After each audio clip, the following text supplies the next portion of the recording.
ഈശ്വരേറ്റവും പ്രിയമുള്ളവരെ, ഒരു പാവപ്പെട്ട വീട്ടമ്മ ജീവിത പങ്കാളി മരിച്ചു. അവർക്ക് ആകെ 2 സെൻറ്റ് സ്ഥലമാണുള്ളത്.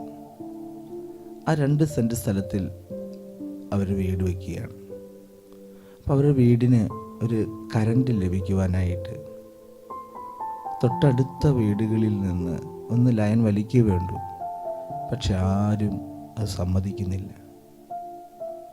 പലവട്ടം അവർ ഇലക്ട്രിസിറ്റി ഓഫീസിൽ പോകുമ്പോഴൊക്കെ അവരുടെ അയൽവാസികളുടെ ആ ഭാഗത്തു നിന്നും ഒരു ലൈൻ വലിക്കുവാൻ വിസമ്മതിക്കുന്നത് കൊണ്ട് ഒരുപാട് ഈ സഹോദരി തകരുകയാണ്. ഒരു ദിവസം ഇലക്ട്രിസിറ്റി ഓഫീസിൽ വെച്ച് കയ്യിലുള്ള ജപമാല പിടിച്ചിങ്ങനെ ആരും അറിയാതെ പിടിച്ചിങ്ങനെ അമർത്തിപ്പിടിച്ചു. മാതാവേ, നീ അറിയുന്നില്ലേ ഒരു വിധവയായ പാവപ്പെട്ട എൻ്റെ ഒരു വേദന. അല്പസമയത്തിനുള്ളിൽ അവിടെ എത്തിയുണ്ടായിരുന്നൊരു മാഡം ഈ സഹോദരിയെ വിളിച്ച് അവർ പറഞ്ഞു, മോളെ,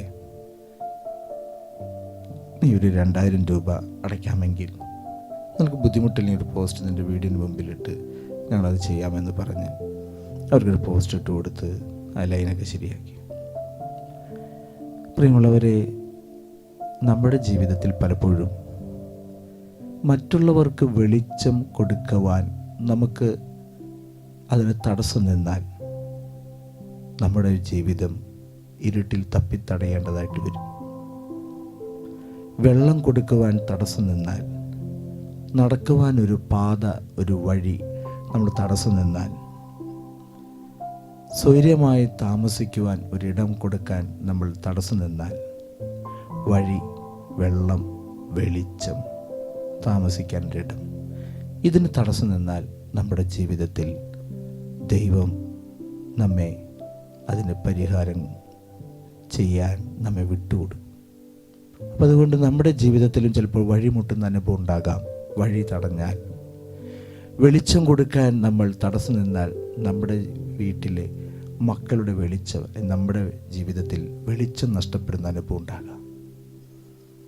അതുകൊണ്ട് പ്രിയമുള്ളവരെ, പ്രഭാഷകന്റെ പുസ്തകം 29-ാം അധ്യായം 21 തിരുവചനത്തിൽ പറയുകയാണ്, ജലം, ആഹാരം, വസ്ത്രം, സ്വൈര്യമായി പാർക്കാൻ ഒരിടം എന്നിവയാണ് ജീവിതത്തിൻ്റെ പ്രാഥമിക ആവശ്യങ്ങൾ. ഒരു കാരണവശാലും നമ്മളായി നമ്മുടെ ജീവിതത്തിൽ ഒരിക്കലും ഒരാൾക്കും പ്രാഥമിക ആവശ്യങ്ങൾക്ക് തടസ്സം നിൽക്കുവാൻ ഇടവരരുത്. അത് നമ്മുടെ ജീവിതത്തെ പ്രതികൂലമായി ബാധിക്കുന്നത്. പാവപ്പെട്ട മനുഷ്യർക്ക് ഈ കാര്യത്തിൽ ഉദാരമായി സഹായിക്കുവാനുള്ള കൃപയ്ക്കായി നമുക്ക് പ്രാർത്ഥിക്കാം.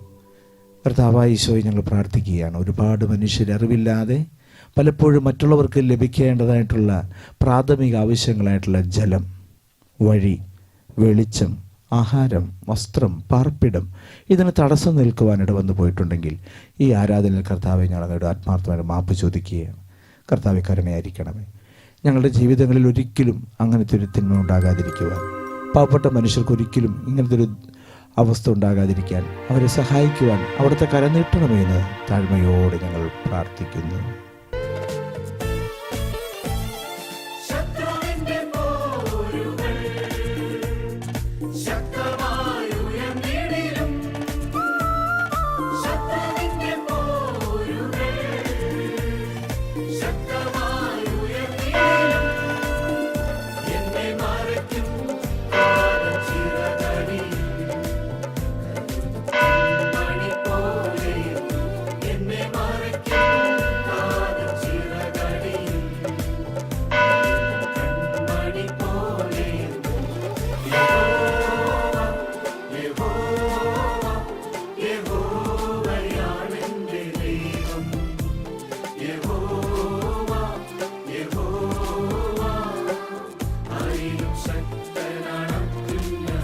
പരിശുദ്ധ പരമദിവ്യകാരുണ്യത്തിന് നേരം ആരാധനയും സ്തുതിയും പുകഴ്ച ഉണ്ടായിരിക്കട്ടെ. പരിശുദ്ധ പരമദിവ്യകാരുണ്യത്തിന് നേരം ആരാധനയും സ്തുതിയും പുകഴ്ച ഉണ്ടായിരിക്കട്ടെ. പരിശുദ്ധ പരമദിവ്യകാരുണ്യത്തിന് നേരം ആരാധനയും സ്തുതിയും പുകഴ്ച ഉണ്ടായിരിക്കട്ടെ.